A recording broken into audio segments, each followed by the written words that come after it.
Buon pomeriggio, sono... Good afternoon, my name is Massimo Gaggi from the Italian daily Corriere della Sera. I will act as a moderator here at this meeting, which is of utmost interest in that we talk about oil and energy and the energy transition in a world where and in which we have been used to considering oil the lymph of our society, of our economy, of mobility, of everything we do on a daily basis. Oil is everywhere in all the products we use, from toothpaste to napkins to fertilizers and pest control products and objects, of course, plastic. So we also know by now that oil is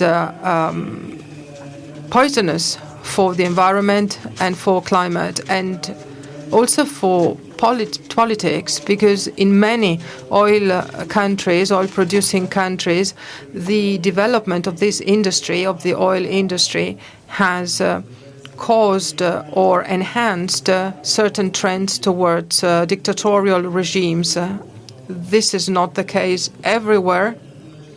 There are exceptions, but what I said before is what happened in many countries, from the Middle East to Africa and also in Latin America. So today, a new phase is opening up. We are heading towards a different, a new world. Renewables are becoming increasingly competitive. We feel an increasing need for decarbonizing the world, because we have climate change issues which are very, very serious. So we are heading towards possibly a new world without oil. Is it really so? Will we have such a radical shift? How long will that take? What about the economic, environmental, and political consequences of this type of change? We have this afternoon an extraordinary opportunity, because we can talk about it with two exceptional scholars who wrote very interesting books about this. LEIF WENAR, professor, philosopher, holder of the chair of philosophy for many years at the King's College in London, now Stanford, and he is connected with us from Stanford. So I guess it is morning there, it is late afternoon in Italy. So you have your coffee, we have our tea in a way.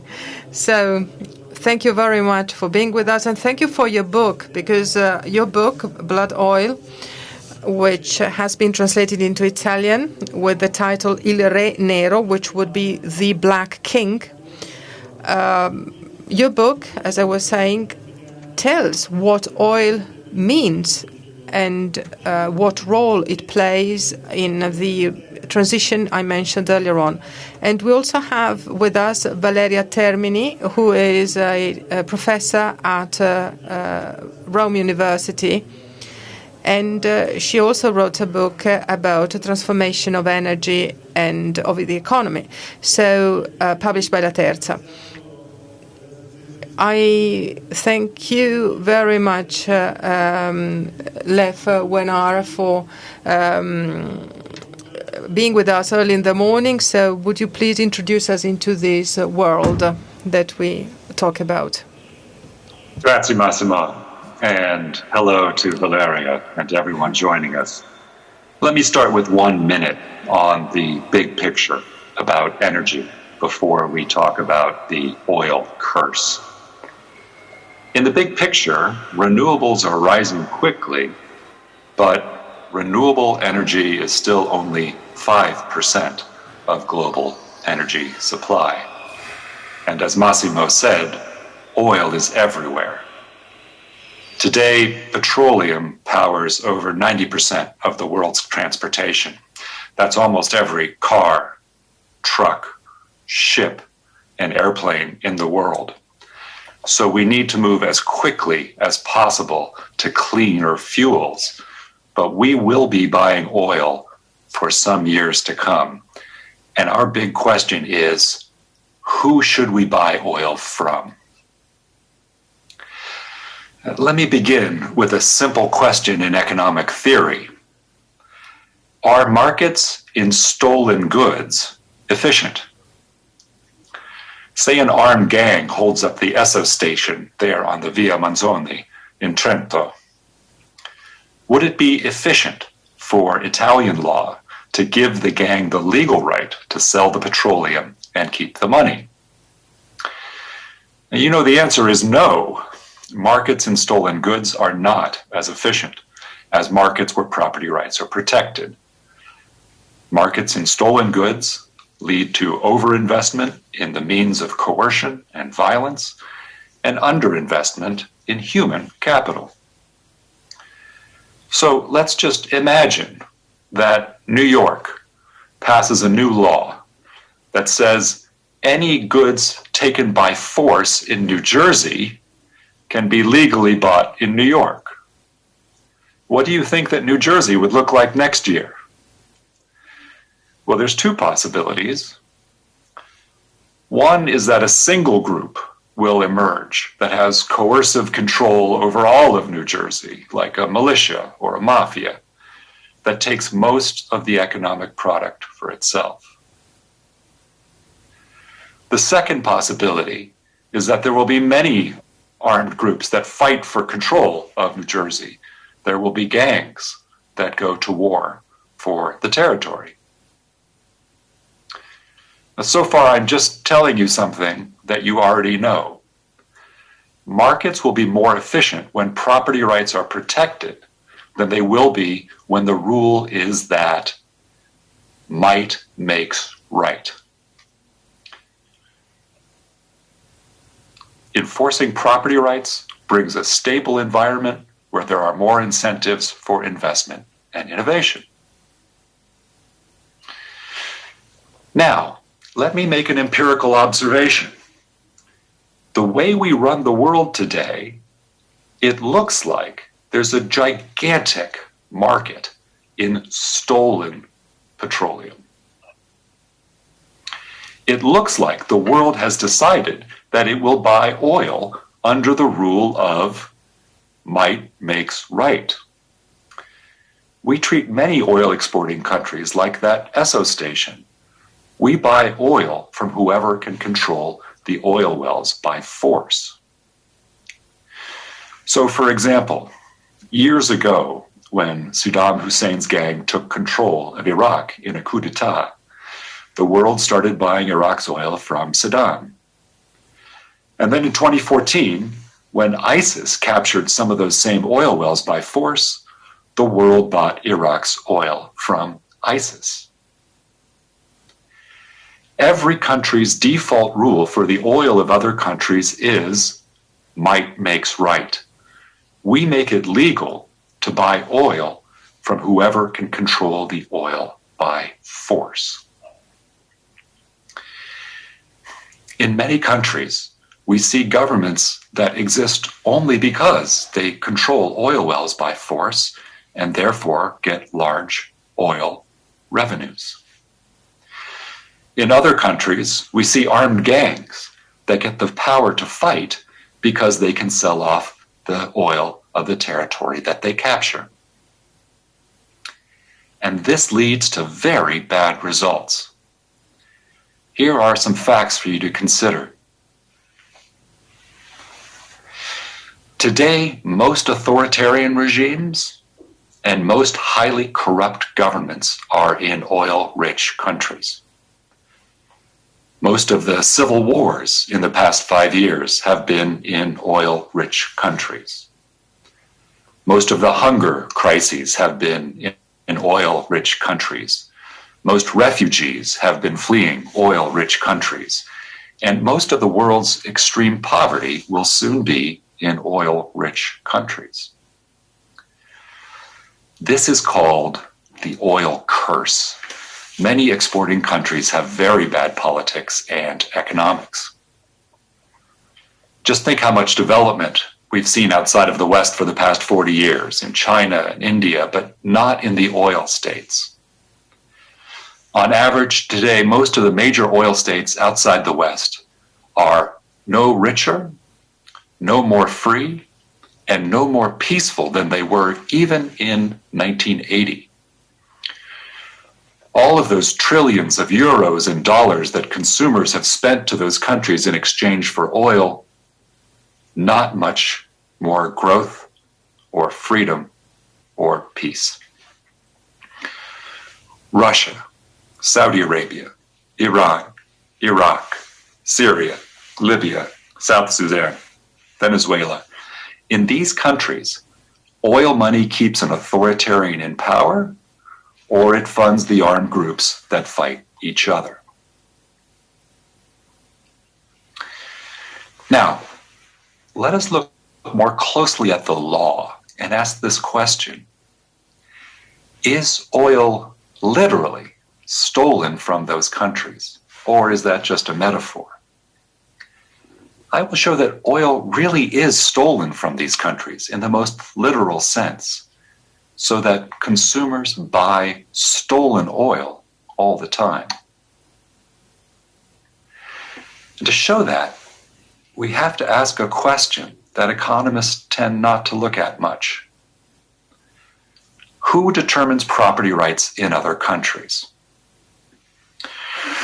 Well, let's start with the obvious answer. The obvious answer is that each government sets the property laws for its own country, and the international law requires other countries to trade according to whatever property laws the foreign governments set. That's the obvious answer. But if you look into it, you will find that it is wrong. There is no international law that requires one country to respect the property laws of another country. In fact, sometimes international law requires that we not respect the property laws of other countries. Here's a simple example: slavery. Let's say that tomorrow Saudi Arabia passes a law that makes it legal again to own slaves. Would international law require us in Italy or America to acknowledge those property rights? Would we have to make it legal to buy slaves from Saudi Arabia? No. The slave trade was made illegal many decades ago. Of course, slaves are still smuggled across borders, but that just shows that international law is being broken. If the Saudi government passed a law saying that slavery is legal, other countries are required not to respect that property law. International law says that human beings own themselves, so they can't legally be sold as slaves. Okay, and now the critical question. What is the international rule for who owns natural resources like oil? And here we find the problem. International law says that it is the citizens of each country who own their country's natural resources. A country belongs to its people. But international practice allows foreigners to buy natural resources from whoever controls them by force. So international law says what most of us already believe.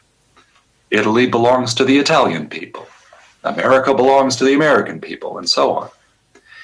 Nearly every country in the world has signed a major treaty saying that the natural resources of every country ultimately belong to its people.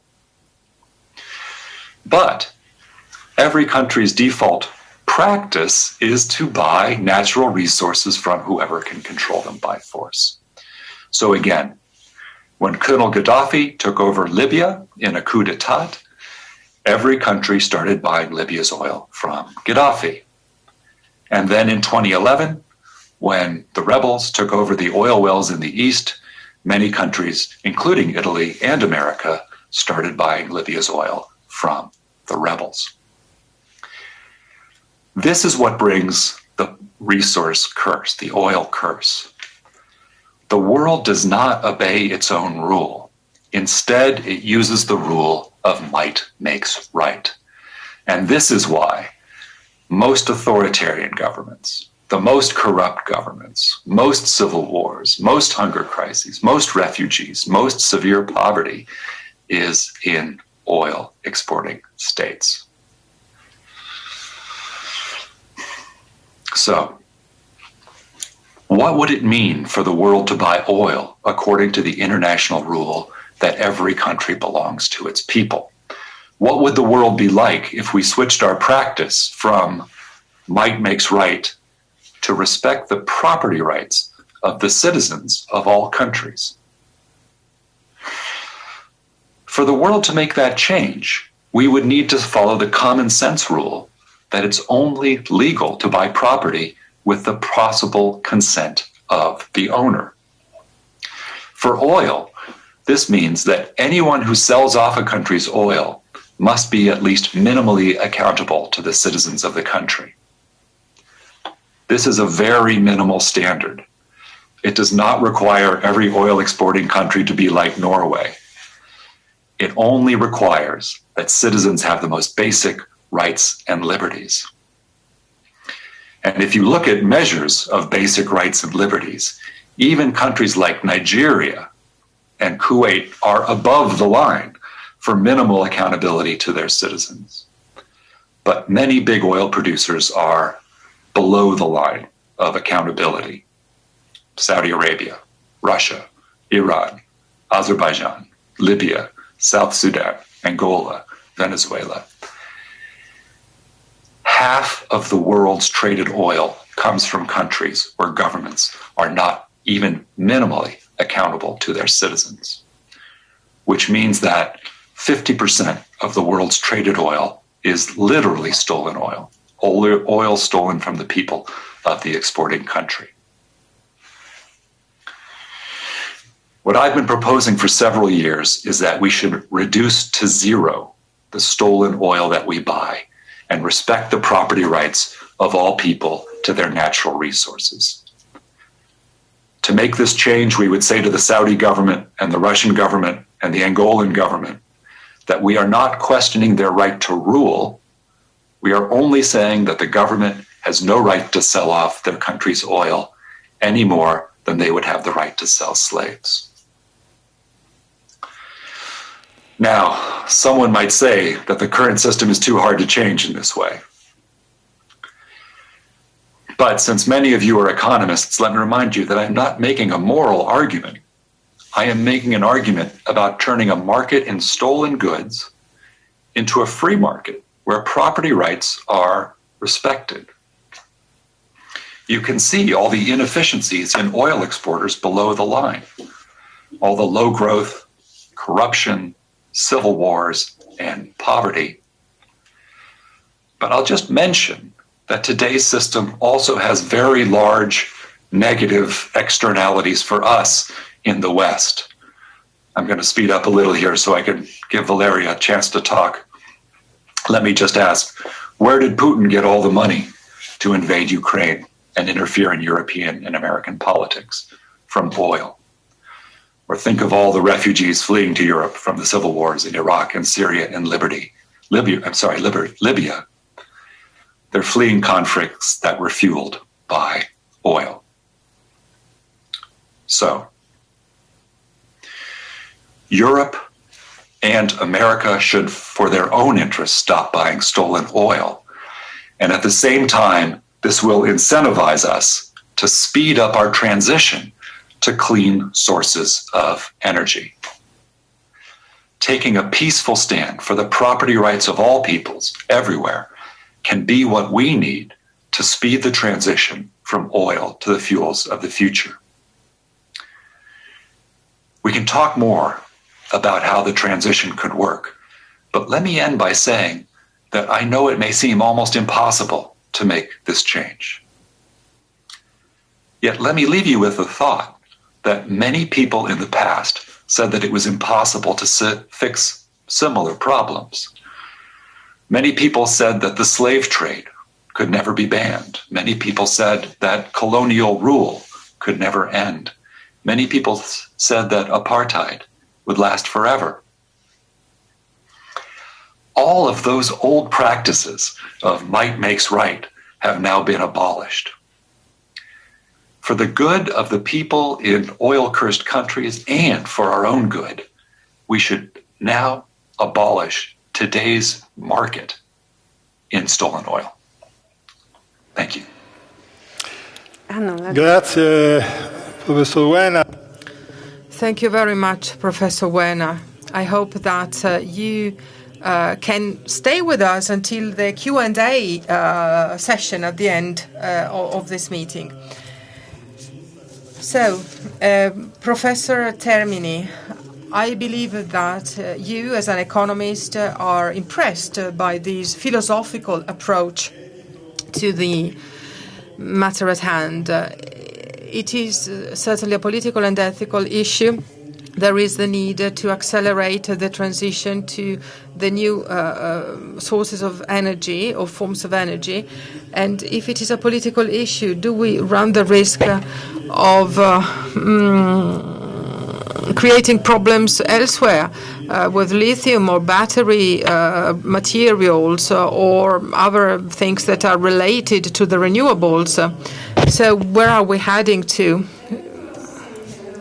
Friend LEIF in English, just 1 second, because I'm so pleased to see you and I share every word, apart from the conclusions that well, I'm a bit, as a rough economist, I'm a bit skeptical about the conclusion, but that's all. Now I have to turn to Italian because that was the request. Okay.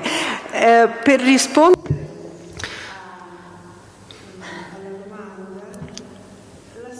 So, history moves forward, changes, and is irreversible. And it is also ironic in a way, because you see, for 50 years now, the United States has been pursuing independence in the energy field, and they depend on oil, as many other places, including Italy. And we know that oil, as LEIF WENAR has explained to us, is at the center of not only the organization of our life, but also industrial production. A few months ago, 1 year ago almost, Megan O'Sullivan published with Harvard University Press a wonderful book explaining that finally, thanks to technology innovation and thanks to shale oil, non-conventional oil, we will have in the next decades an American renaissance, which is a sort of rebirth of America, which will again retrieve all its soft power and hard power as well, and the world leadership, thanks to the availability of this type of oil. So in that case, finally, oil will be on American soil, on U.S. soil, or in the U.S. soil. So what I'm saying is that we are changing our model at the very moment when the world leadership of the U.S. changes model. And so the question is, are we really changing model? So as an economist, I see a number of pieces of evidence and also indications of the fact that we are in an advanced transition phase. We are not abandoning oil altogether and on the spot because it takes time, but we are about to embrace a new model. This happened with the coal in the past, the Industrial Revolution. That was the first time. Then oil, second time, a great revolution again after the war. And we know that oil is everywhere, and it is at the very basis of so many industries. And it suffices to think of transport to understand how important it is. And today we have a third revolution with a new model based on renewable energy sources, natural sources, which are combined with the digital revolution, which makes it possible to have a decentralized production and which enables to have smart grids so that we can have solar panels and be small producers, for example. And we also have we have new possibilities with green gases, which are less polluting, which does not mean that we abandon oil, but that we are at the center of a very strong transition moment when and in which oil is becoming more marginal. Of course, we need data to assert this. Otherwise, everything looks like a dream. But it is not a dream. There are several reasons. First, producers, which have been extensively mentioned already, which exploit in a corrupt way and with the acceptance of the West, so who exploit, I was saying, their citizens and their peoples are in trouble because the oligopoly of OPEC, which in 2018 had a brilliant moment of success with OPEC Plus, so that we had OPEC countries guided by Saudi Arabia, and on the other hand, the other 11 countries guided by Russia. So this oligopoly is not capable during the pandemic to slow down the or avoid the collapse of the price of oil, which in April 2020 went to minus 37.3% for the futures of the deliveries of oil in April. So they did not manage, which means that if I was actually available already to put barrels of oil in my garage, of course I changed my mind because it was a negative trend. It was unprecedented in history. And this is an indication, an important one. There were several reasons, of course. The pandemic helped a lot in this respect because when there is a collapse in the demand for energy, we see that renewables are resilient and they hold their position and they grow by 1.5%, which is little but a lot if you compare it to the rest, while there is minus 5% for oil, minus 8% for coal and minus 2% for gas. So the only sources which hold their position are the renewables, which is a very important signal. So it's funny that in this transition, we see that these difficult sources really hold, are resilient, and the system holds as well. We didn't have any blackout in Italy because these are our solar panels on the roofs, for example, and many other systems.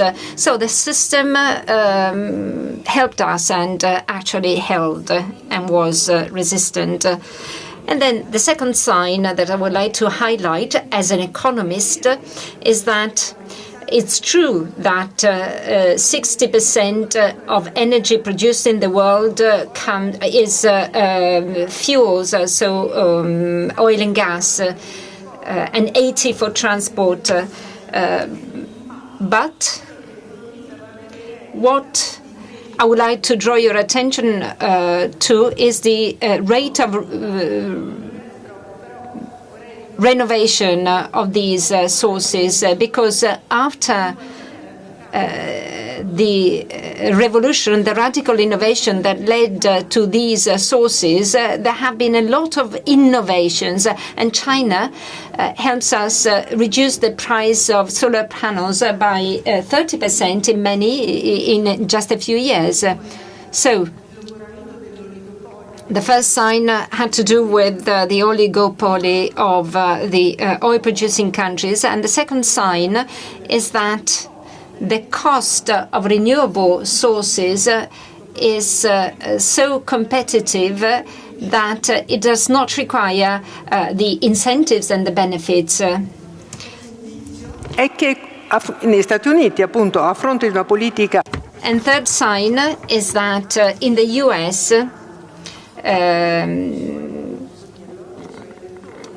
faced with the messages launched by Trump, messages given to his voters, well, the industry is nevertheless committed to renewable sources. And then, shall we speak about Greta? No, let's forget about that. But to conclude, so we have all these signs which lead me to say that we cannot ban or veto the use or the buying of oil from countries which are politically incorrect, so to say. But this is what's actually happening for economic reasons, because history is leading us towards that situation.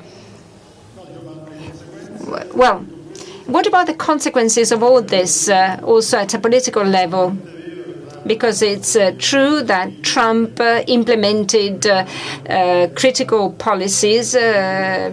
He certainly achieved oil independence with agreements made with the Gulf countries.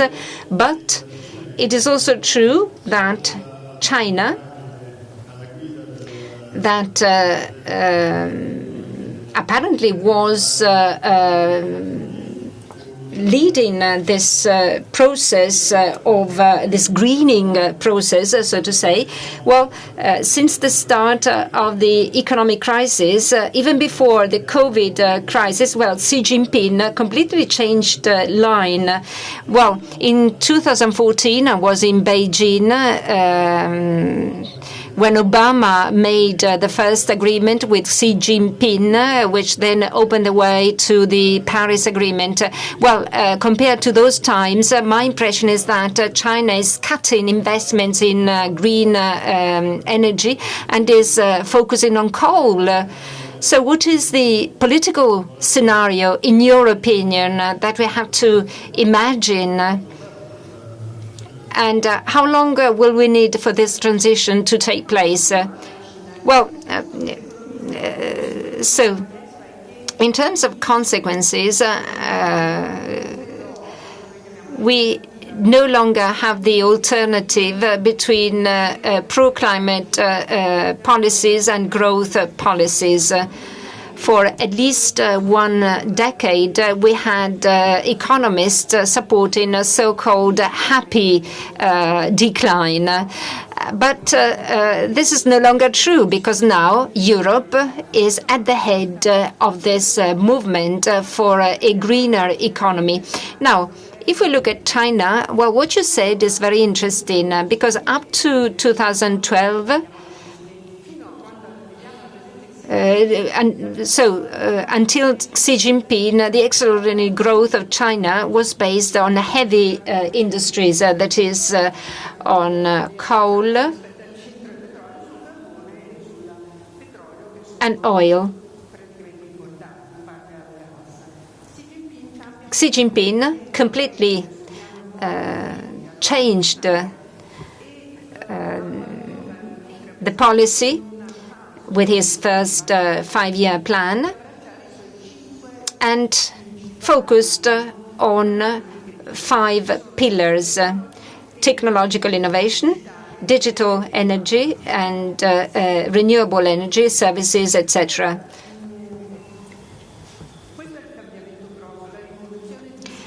So this is the big revolution of Xi Jinping. But then there is a problem, because China is big, is huge. So we cannot imagine that they decarbonize all their regions in just a few years. Let me say that energy transformation is a very complex process. So Xi Jinping decided to decarbonize the coast where we have emerging middle classes. And then in the south, southwest, he brought coal to the southwest and brought also to Africa the coal production, and this is bad. And as a consequence, we have this doubt. China and the US are the biggest polluters in the world. And of course, this plays a role. But let's not forget that Xi Jinping continues to maintain his power, not yet accompanied by Europe, with the only world agreement at an international level, which is the Paris Agreement. So I hope that I answered your question, but what I would like to underline is that the situation is very complex. And then there is another very complex issue, because I don't want to sound too optimistic. Our batteries for electric engines need lithium, and the first risk is social in nature, because cobalt, for example, means that there are kid workers in Kenya or other countries. That is areas where there is a high concentration of rare earth elements. So there are new mines where the tunnels are very small, and so only kids can work there, and that's terrible. That's terrible, of course. È un altro tipo di violenza. That's something violent. And then, well, fortunately enough, the UN are trying to do something. Apple, for example, is a consumer of these rare earth elements, and some big companies have been sanctioned for this indecent use of minor labor. And then another critical element has to do with the fact that the West has been long dependent on the power of oil exporting countries, as LEIF WENAR reminds us, because as LEIF WENAR said, there's been a lot of blood, as the title also says, so has been a lot of conflicts and wars. And the risk is that China and China-controlled countries, that is African countries, will get back that market power that oil-producing countries have had so far. But there is another aspect which has to do with what LEIF WENAR told us before. That is the issue of democracy that I would like to recall, because there is an impact also on democracy. Well, democracy is a much overused term. And as far as Western countries, people will choose the type of heating that they will use, the type of cars to use. And then there is another issue which has to do with renewable resources. But let me say that also in producing countries,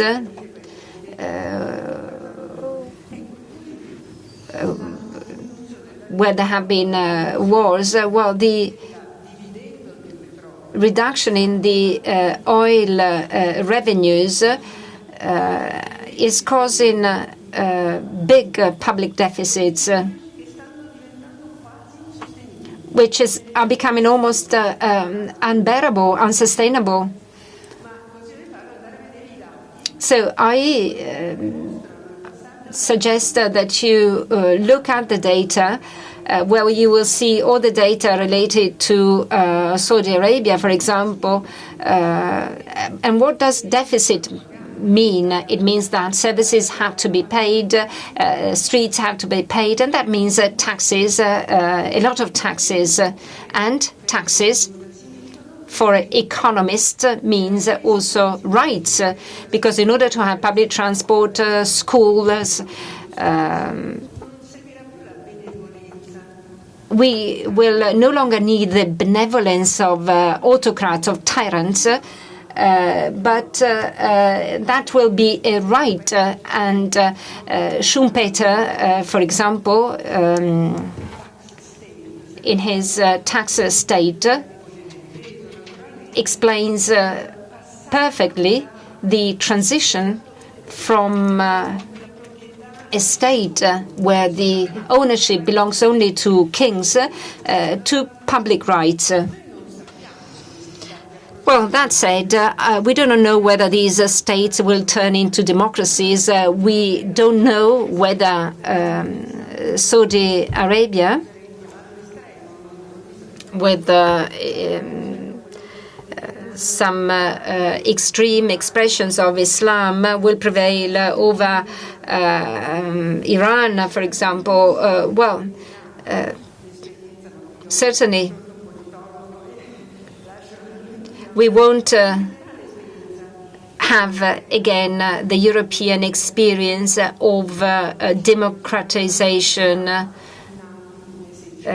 So democracy in Europe was born in the 17th century, and then it was exported also to the US. Well, in my positive vision towards democracy, we could imagine that the reduction in the use of oil, which is already taking place, and I'm not referring to the pandemic, I'm referring to the past 4 years, well, this will help these oil-producing countries to have their Westphalia peace in order to build their own democracy. And that is part of the big energy transformation, which cannot be painless, of course. It has never been so, but it can certainly lead to a big change in history. Thank you very much. Thank you. Now, we go back to LEIF WENAR, and I have 3 questions to ask, and then we will conclude. So, the questions are, and of course, if you want to comment on what Professor Termini said, please do so. And then the 2 additional things. We received a question from the audience, so from an online viewer, and this person asks if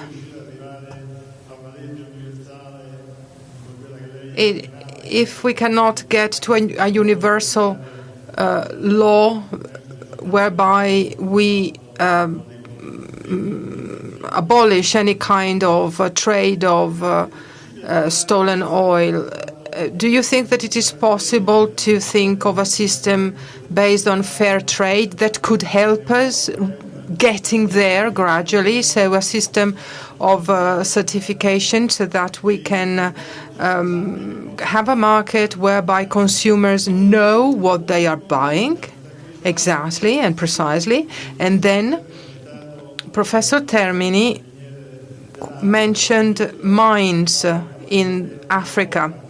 in your book, which is an extraordinary book, which we briefly mentioned only, but it is a great book. It is full of data and information about what happens all around the world. And you talk so much about Africa, from Gabon to Nigeria and other states where terrible things happened. So do you think that Africa is a place which is, in a way, destined or vocated to embrace renewables?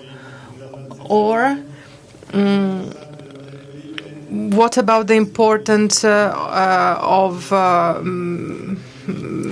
raw materials leading to terrible things, again also in Africa, as was the case with the children working in the mines?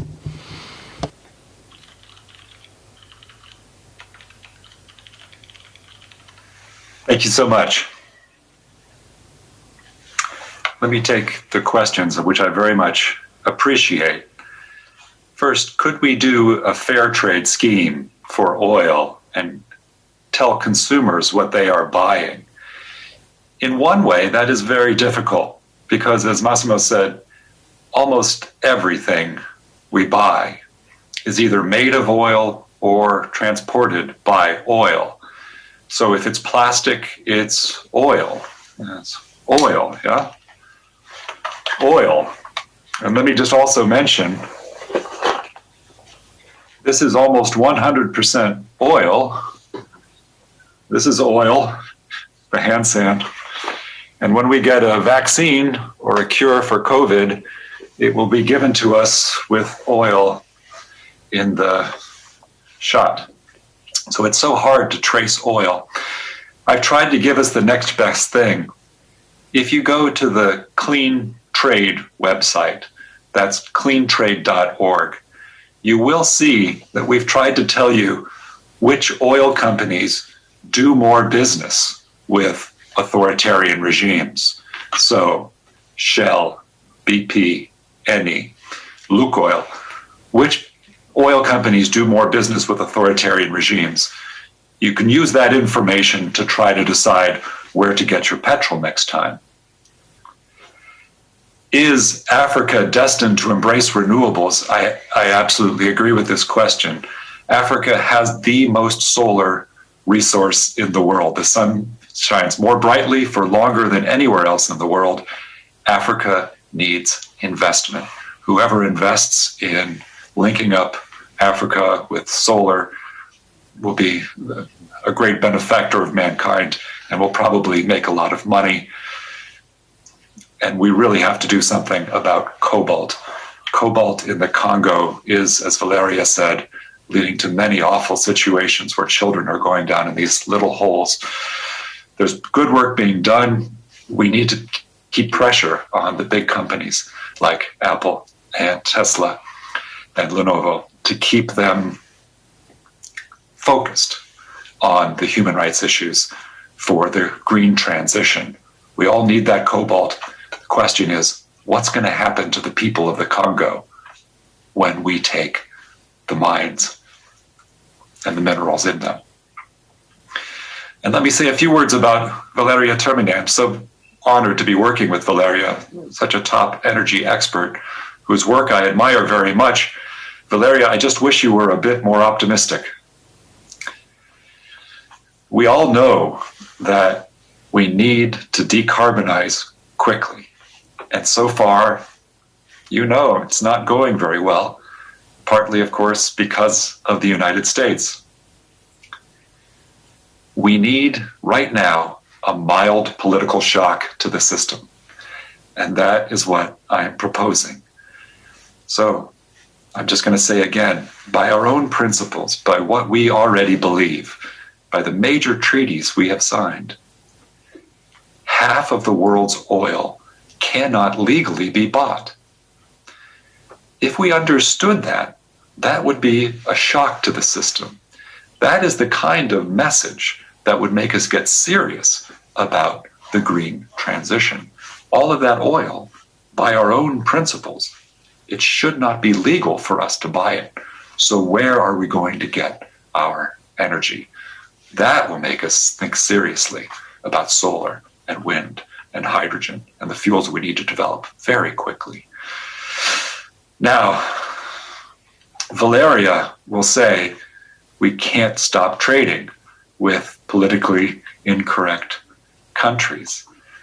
But let me remind you again, 200 years ago, they said, we cannot stop trading slaves. It's too much a part of our economy. 100 years ago, they said, we can't give up the colonies. They're too important to our economy.